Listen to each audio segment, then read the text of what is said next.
누구의 축복도 받지를 못해서 난 이 세상에 잘못 태어났다 이렇게 생각하고 살아가는 한 자매가 있었습니다. 6.25 전쟁에서 남편을 잃은 어머니는 첫 딸을 친정언니에게 맡기고 재혼을 합니다. 그 결혼에서 이 자매가 태어났는데 두 번째 남편인 자매 아버지도 교통사고로 세상을 떠나버린 거예요. 어머니가 친정에 맡겼던 첫째 딸을 데려오면서 자매의 표현에 의하면 처참한 여자들 셋이서 같이 살기 시작했다. 이렇게 이제 고백을 합니다. 어머니는 주일학교 교사로 섬기는 신실한 이런 집사님이셨지만 늘 두 딸을 부끄러워했다는 거예요. 아버지가 달라서 딸들의 성이 다르다는 게 드러날까 봐 전전긍긍하면서 그걸 숨길 것을 신신당부를 하면서 지냈다는 겁니다. 어머니와 언니가 첫 남편의 호적에 올라 있었기 때문에 사실 자매는 법적으로 아버지도 어머니도 없는 고아 신분이었다는 거예요. 밤이면 자신을 어느 집에 입양시킬까 의논하는 소리를 들으면서 일부러 잠든 척을 해야 됐고, 언니의 친가에서 친척들이 찾아오면 집을 나와서 동네를 빙빙 돌다가 손님들이 다 집에 돌아가야 그 뒤에야 집에 들어갈 수 있었고, 어른이 된 뒤에 시집간 언니 집에 놀러 갔다가 시어머니가 하는 소리를 들었습니다. 얘들 이모는 입양해서 키운 동생이라며 어쨌든 남남이니까 네 남편하고 가까이 못하게 조심해라. 이런 얘기를 들은 거예요. 조카들이 들을까 봐 무서웠다는 거예요. 도망치듯이 언니 집을 나오면서 차라리 죽어버리자, 그런 마음을 먹었습니다. 일생 벌레처럼 살아온 인생, 약이라도 먹고 죽어버리는 것이 최선이 아닐까, 이런 생각을 하면서 이제 사는 이런 자매였어요.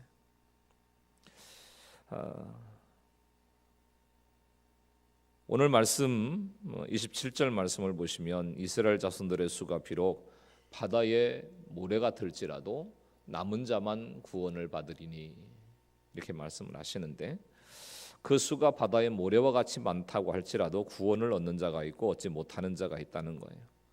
출애굽할 때 이스라엘 백성 수는 200만 명에서 250만 명 정도가 됐다고 그러죠. 근데 광야를 지나서 가나안 땅에 들어간 사람이 여러분 잘 아시는 것처럼 딱 2명이죠. 여호수아 갈렙. 자, 하나님 입장에서는 그게 쉬운 일이 있었을까요? 200만 명을 데리고 나오셨는데 다 광야에서 죽고 2명만 하나님 약속하신 가나안 땅에 들어갔다. 이게 하나님 입장에서도 쉽지가 않으셨을 것 같아요. 힘들게 출애굽한 하나님의 자녀들이 약속의 땅에 들어가지 못하는 것이 너무너무 가슴 아프고 안타까우셨을 겁니다. 여러분, 우리가 교회에 나와서 예배를 드리고 기도하고 또 하나님의 이름을 부르고 이렇게 살아가는 것은 결코 우연이 아닙니다.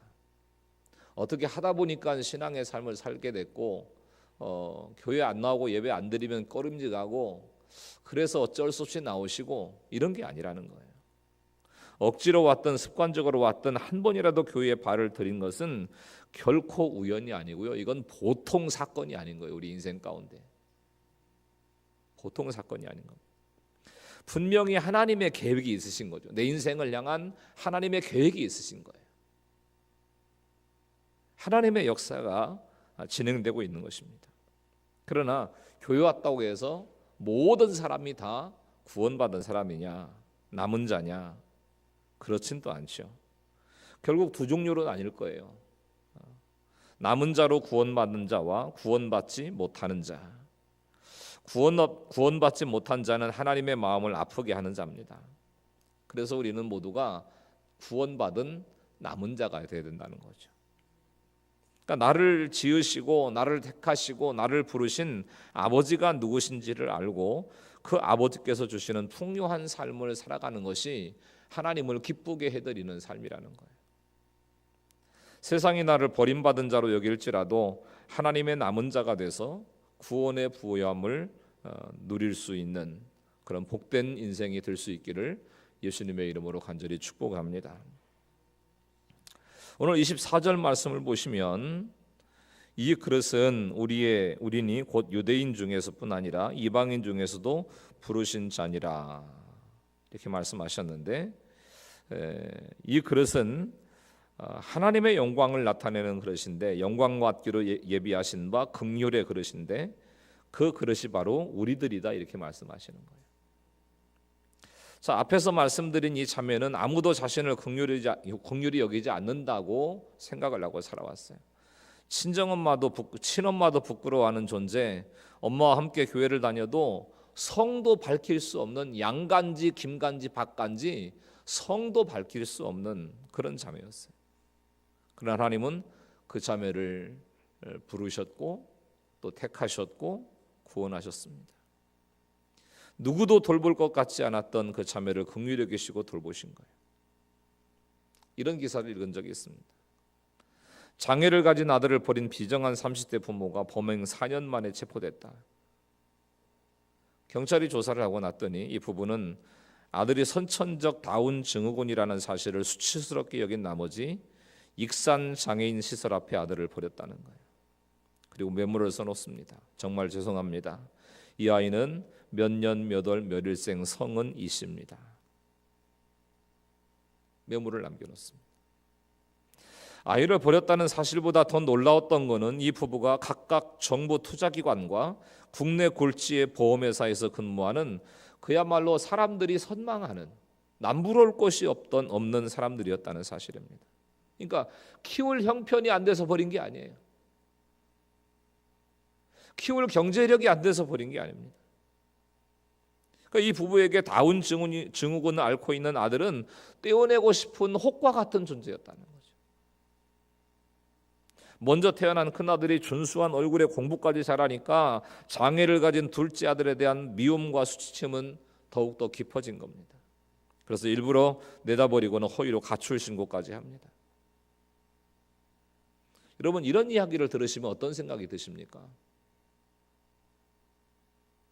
그게 부모냐? 그런 부모는 차라리 죽는 게 낫겠다. 그런 생각을 하시나요? 사실 이런 사람들은 긍휼히 여기고 싶지도 않은 사람들입니다. 자기 몸으로 낳은, 그것도 건강하지도 않은 자식을 버린 비정하고 그야말로 못된 부모죠. 진짜 불쌍한 사람들이에요. 좋은 직업, 사회적인 안정, 똑똑한 자녀를 가지고도 장애아 한 명을 받아들이지 못하는 진짜 좁은 사람들이고 불쌍한 사람들입니다. 그러나 긍휼의 선택이라고 하는 것은 차별 없이 누구에게나 임하는 거예요. 유대인도, 바울의 편지를 받은 로마 사람들도, 이방인도 다 포함되는 거예요. 긍휼히 여길 만한 사람, 그렇지 않은 사람이 따로 있는 게 아니에요. 버린 자도 버림을 받은 자도 하나님께서는 긍휼의 그릇으로 택하시고 그들을 부르신다는 겁니다. 그 부르심에 응하는 자만이 하나님의 남은 자로 구원을 얻을 수가 있는 거예요. 자격이나 행함이 아니고 차별이 없는 하나님의 긍휼로 남는 자가 된다는 것을 나는 믿고 있는가를 한번 묵상해 보세요. 내 믿음은 그런 믿음인가? 이어지는 25절 26절을 같이 한번 읽겠습니다. 화면 보시고 시작. 호세아의 글에도 이르기를 내가 내 백성 아닌 자를 내 백성이라 사랑하지 아니한 자를 사랑한 자라 부르리라.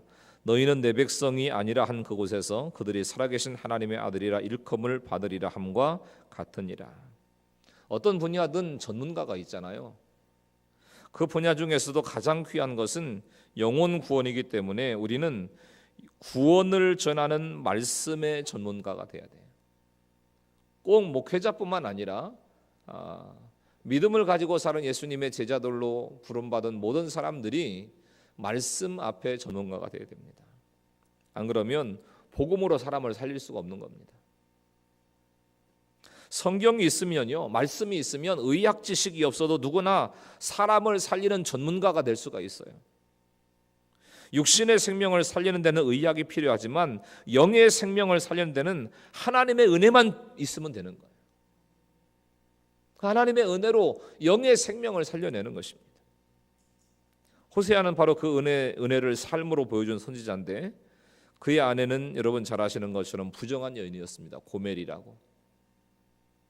남편 호세아를 두고 두 번이나 바람을 피우고 나갑니다. 한 번은 임신한 상태로 나갔어요. 도저히 용서할 수 없는 그런 아내를 하나님은 그냥도 아니고 값을 지불하고 데려오래요. 부인만 문제가 아니었습니다. 아이가 셋이었는데요. 첫째 아들은 이스라엘이에요. 하나님이 이스라엘을 패하실 것이다, 이런 뜻입니다.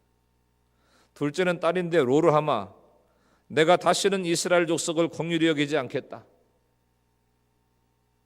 또 셋째 아들은 로암미, 내 백성이 아니다, 이런 뜻의 이름을 붙일 정도였어요. 부인은 바람이 나서 집을 나가고 자녀들은 도무지 소망이 안 보이는 거예요. 남들이 보면 야, 그러고도 사냐? 차라리 생을 포기하는 게 낫지 않아? 이렇게 얘기할 정도인 거예요.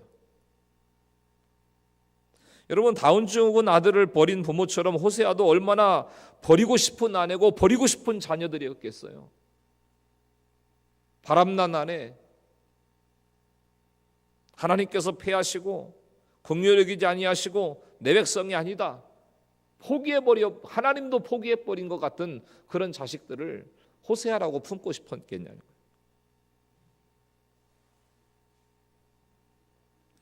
그래도 내가 하나님의 선지자인데,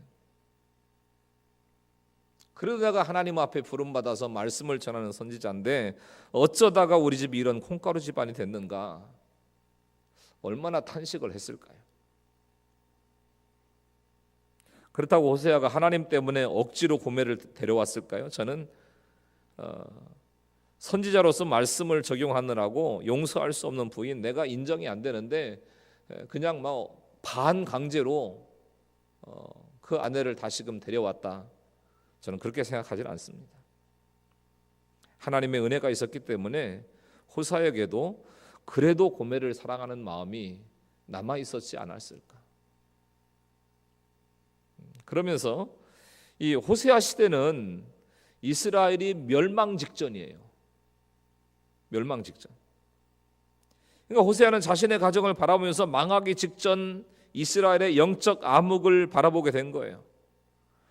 망하게 되는 것도 모른 채 비파를 뜯고 송아지 고기를 즐기면서 죽음을 향해서, 멸망을 향해서 달려가는 이스라엘을 향한 하나님의 안타까움을 호세아는 자신의 가정의 모습을 통해서 보게 된 거죠.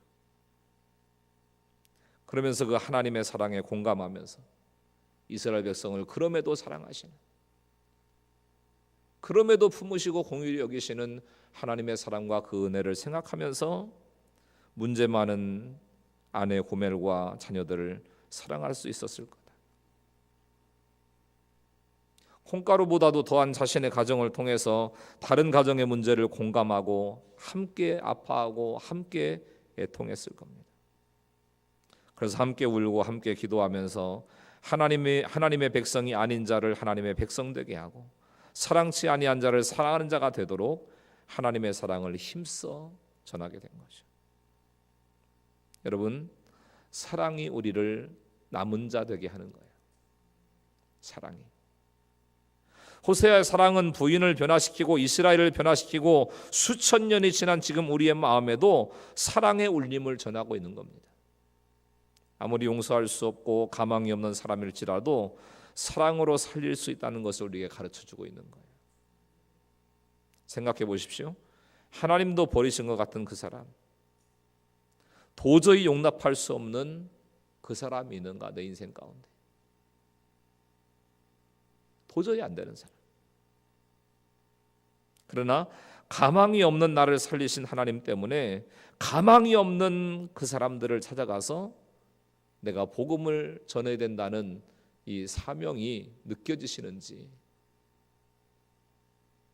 나는 어떻게 살고 있는지를 묵상해 보시고 답하셔야 돼요. 하나님의 질문이니까. 말씀을 통해서 하나님께서 오늘 여러분을 향해서 질문하고 계시니까 여러분 답하셔야 돼요. 또 이어지는 27절부터 29절 말씀을 우리 화면 보시고 함께 또 읽겠습니다. 시작. 또 이사야가 이스라엘에 관하 외치되 이스라엘 자손들의 수가 비록 바다의 모래 같을지라도 남은 자만 구원을 받으리니 주께서 땅 위에서 그 말씀을 이루고 속히 시행하시리라 하셨느니라. 또한 이사야가 미리 말한 바 만일 만군의 주께서 우리에게 씨를 남겨두지 아니하셨더라면 우리가 소돔과 같이 되고 고모라와 같았으리로다 함과 같으니라. 자, 출애굽한 이스라엘 광야 1세대 200만 명 가운데서 2명만 가나안 땅에 들어갔다고 그랬잖아요. 많은 사람이 약속의 땅에 이르지 못한 것처럼 많은 사람이 구원받지 못하고 망할 수밖에 없습니다. 그러나 모두가 구원받는 건 아니라고 해도 모두가 멸망당하는 것도 아니에요. 하나님 반드시 그 말씀을 이루셔서 우리를 남은 자 되게 하시고 구원 얻게 하십니다. 호세아의 사랑으로 씨를 남겨두시고 구원으로 인도하신 것처럼 나 한 사람을 통해서 우리 가정과 내가 살아가는 삶의 현장 가운데 믿음의 씨를 남겨두신다는 거예요. 믿음의 씨. 유혹이 많은 세상 가운데서 남은 자가 되기 위해서는 가지치기가 필요합니다. 그 중에서 말씀으로 나를 해석하고 말씀으로 나를 들여다보는 말씀 묵상은 너무너무 중요하고 그 하나님의 말씀으로 내 욕심과 내 죄를 가지치기 해 나가셔야 돼요. 하나님은 땅 위에서 우리가 살고 있는 세상 속에서 말씀을 이루신다고 했습니다. 소돔과 고모라 같은 절망의 상황 가운데서도 말씀을 묵상하고 적용할 때 하나님이 남겨주신 씨로 구원을 이룰 수 있다는 거예요. 로마서 9장 30절부터 32절 말씀 이렇게 말씀합니다. 그런즉 우리가 무슨 말을 하리요? 의를 따르지 아니한 이방인들이 의를 얻었으니 곧 믿음에서 난 의요 의의 법을 따라간 이스라엘은 율법에 이르지 못하였으니 어찌 그러하냐? 이는 그들이 믿음을 의지하지 않고 행위를 의지함이라. 부딪힐 돌에 부딪혔느니라. 여러분, 하나님께서 나를 택하셨는지 아닌지를 어떻게 알 수 있는가 하면 내 행위가 의로져서 알 수 있는 게 아니에요. 합리적인 이성과 지식이 아닙니다. 하나님이 나를 택하신 것은 뭘로 알 수 있다고 말씀하는가 하면 이방인들이 의를 얻었으니 곧 믿음에서 난 의다 이렇게 말씀하세요. 믿음에서 난 의다. 그러니까 나를 택하신 것은, 나를 구원하신 것은 믿음으로 알 수 있다는 거예요. 그러니까 하나님은 내가 율법을 지킬 수 없다는 사실을 아시고 만세전부터 예수님을 약속으로 주셨어요. 근데 문제가 뭐냐면 대부분의 사람들이 날마다 내가 다 하겠대요.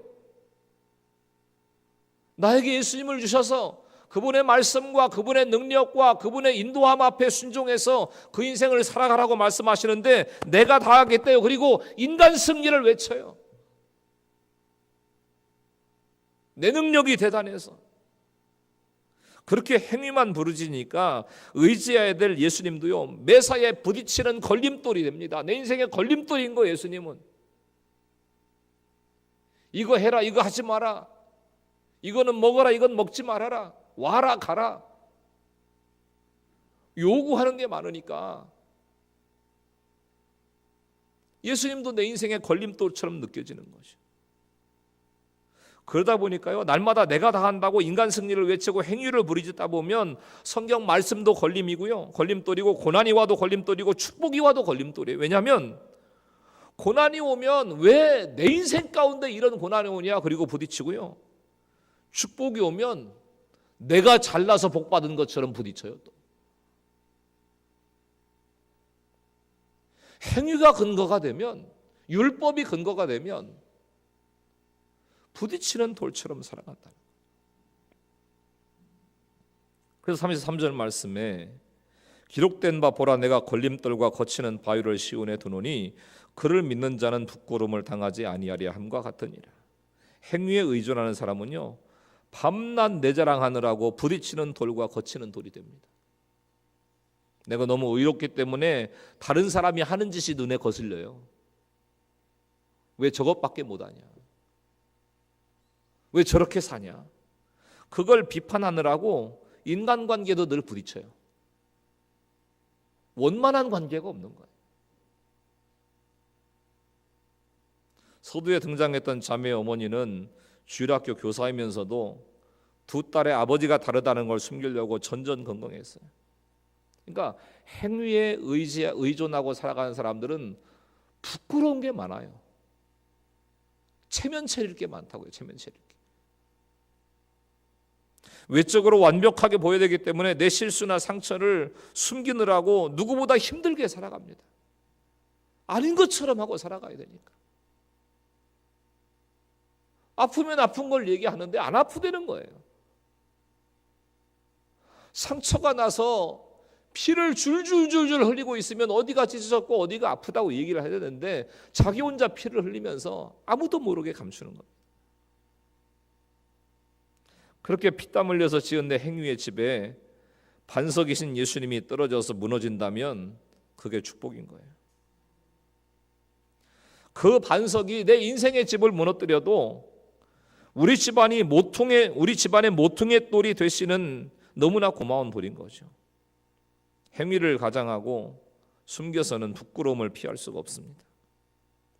반석이신 예수님을 만나서 깨어지는 것이 부끄러움을 당치 않는 비결이에요.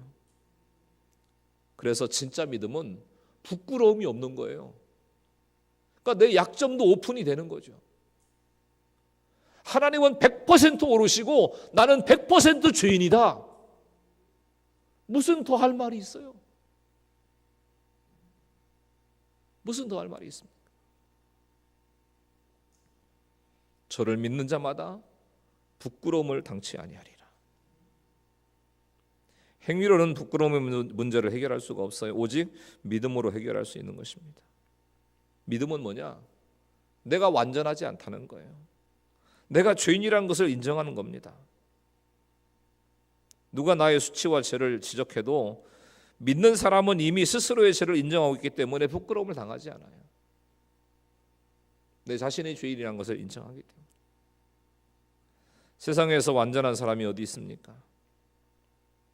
내 약점을 꽁꽁 숨겨놓고 아닌 척하고 없는 척하고 그렇게 살아가다가 어느 날 빛이 비춰서 드러나면 얼마나 더 부끄럽겠어요. 믿음의 사람은 이미 말씀의 빛 가운데 생명의 빛 가운데 드러나 있기 때문에 부끄러움을 당하지 않는다는 겁니다. 여러분, 부끄러운 사연으로 친다면 앞서 말씀드린 자매보다 더 부끄러운 사람은 없을 것 같아요.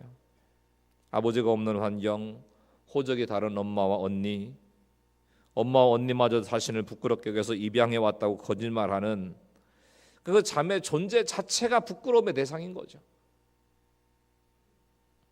사람들에게 말도 안 되는 오해를 받으면서 스스로를 부끄러워서 죽는 게 최고의 방법이다 이렇게 생각하고 살아가는 인생이었다는 거예요. 그러다가 자매는 불행한 너와 불행한 나가 만나서 불행한 우리가 되는 결혼을 했어요. 남편은 술과 무능력으로 자매를 지치게 했습니다. 모든 생계를 자매가 다 책임을 져야 됐어요. 아들을 둘이나 낳은 뒤에도 남편은 변하지가 않습니다. 더 이상 버틸 힘이 없다. 이러다가는 죽음밖에는 보이는 게 없다. 이런 생각이 들어서 이혼을 선택을 합니다. 이 자매의 그 이야기로는 그 당시에 누구라도 나에게 그래도 좀 참아야 되지 않겠냐 애들이 있는데 이렇게 얘기했다면 그 사람을 죽을 때까지 안 볼 생각이었대요. 얼마나 힘이 들었습니까? 당시에는 하나님을 만나지 못했기 때문에 자매에게는 그게 살아남기 위한 최선의 방법이었다는 겁니다. 이혼 후에 생계를 위해서 계속 돈을 벌어야 됐는데 7살, 5살 된 두 아들이 문제였습니다. 혼자 사는 친정엄마에게 아이들을 돌봐줄 수 있냐고 사정을 했지만 절대 기댈 생각하지 말아라. 나는 못한다. 이혼한 남편은 아이들의 안부에도 관심이 없었고 아들이 남편 얼굴을 닮아가는 것만 봐도 싫었대요. 남편처럼 자랄까 봐 두려운 마음이 들었고 그러면서 우울증이 찾아오고 모든 것이 죽어야 끝나겠구나. 죽어야 끝나겠구나. 생각이 여기까지 다르니까 막막함 말고는 인생에게 남은 게 없더래요. 막막함 말고는. 그러나 하나님께서 이 자매의 어두운 환경 가운데서도 이웃의 아주머니를 통해서 말씀을 듣게 하셨습니다. 초등학교 입학식 때 연필 한 다스를 들고 와서 손을 잡아주던 친척 언니의 사랑을 기억나게 하셨어요. 감당할 수 없이 힘들 때면 새벽에 교회로 달려가서 하나님 앞에 눈물로 부르짖으며 기도합니다. 그러다가 사춘기로 접어든 아들로 인해서 마음이 힘들 때 교회로 인도함을 받게 됐고, 그날 이제 설교 말씀이 이 자매의 가슴에 꽂혔대요. 자기도 교회를 다니는 가족들에게 너무 많은 상처를 받으면서 목사님이라고 이름 붙인 모든 사람들을 다 죽이고 싶을 정도였대요. 그러니까 교회 다니면서 얼마나 상처를 많이 받았으면 목사님들을 다 죽이고 싶었다고 그런 얘기를 했을까요? 근데 인간은 100% 죄인이라고 하는 말씀을 들으면서 어머니의 두 번의 사별도, 언니와 아버지가 다르다는 것도, 자신이 그런 남편을 만나고 이혼한 것도 누구를 원망할 일이 아니다라고 하는 걸 깨달은 거예요. 원망할 일이 아니다. 자신을 포기하지 아니하시는 주님의 사랑을 깨달으면서 용서할 수 없었던 언니와 형부를 떠올렸습니다. 20년 동안 연락을 끊고 지내던 언니를 찾아가기로 결심을 해요. 떨리는 마음으로 전화를 하고 언니 생일에 노란 프리지아 한 다발을 사들고 찾아갑니다. 언니가 어떻게 반응을 할까?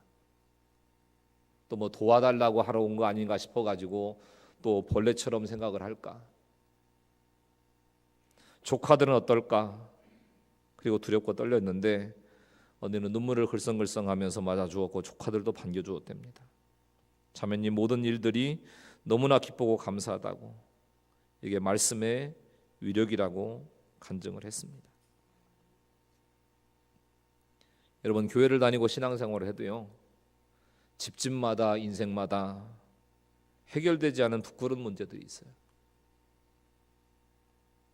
그게 해결될까 싶은, 그래서 감추고 아닌 척하고 괜찮은 척하고, 우리 집만 콩가루 집안인 것 같고 나만 그런 것 같아서 모두가 가슴 속에 쇳덩어리를 안고 살아가요. 근데 아닌 척하죠. 아무런 문제가 없는 것처럼. 수치와 정죄의 덩어리 때문에 숨쉬기가 힘들 정도예요. 근데 여러분, 하나님의 은혜가 그 쇳덩이를 녹이는 줄로 믿습니다. 하나님의 은혜가 녹이는 거예요. 어떤 부끄러운 사연이라도 말씀으로 그것이 해석이 되면 모든 것이 풀어집니다. 여러분, 부끄럽기로 말하면 예수님 집안만한 데가 있을까요? 예수님 집안. 시아버지와 동침한 며느리 다말, 예수님 집안이에요. 기생 라합, 예수님 집안입니다. 유부녀와 간음하고 살인한 다윗, 처녀로 아기를 잉태한 마리아, 다 예수님 집안 사람들이에요. 말할 수 없는 수치와 죄의 사슬을 끊고 예수님이 오신 거죠. 다시 말하지만 믿음은 부끄러운 게 없는 거예요. 자매에게도 우리에게도 구원을 위해 쓰임 받으라고 지금 우리가 직면한 이 환경을 주신 거예요. 원망거리가 아니란 말입니다. 부딪히는 돌과 거치는 반석이신 예수님을 만나서 나의 좌우와 모든 사연이 깨어질 때 어떤 일에도 우리는 부끄러움을 당치 아니한다. 하나님의 남은 자로서 구원의 사명을 감당하고 또 영혼을 살리는 사명을 감당하고 건강한 교회를 세워 하나님 앞에 영광 올려드리는 그 사명을 감당할 수 있다는 이 사실을 기억하시면서 행여라도 나에게 부끄러워서 숨기는 사연이 있는가, 하나님 앞에 다 내놓으시고, 또 술이나 담배나 음란이나 거짓이나 이런 중독들이 있는지를 다시 한번 돌아보셔서 이 모든 것들은 꺼내놓아야 치유가 시작이 됩니다. 하나님 앞에서 치유받고 남은 자로서의 은혜와 복을 누리고 살아가는 우리 모든 믿음의 가족들이 다 되실 수 있기를 예수님의 이름으로 간절히 축원합니다. 할렐루야.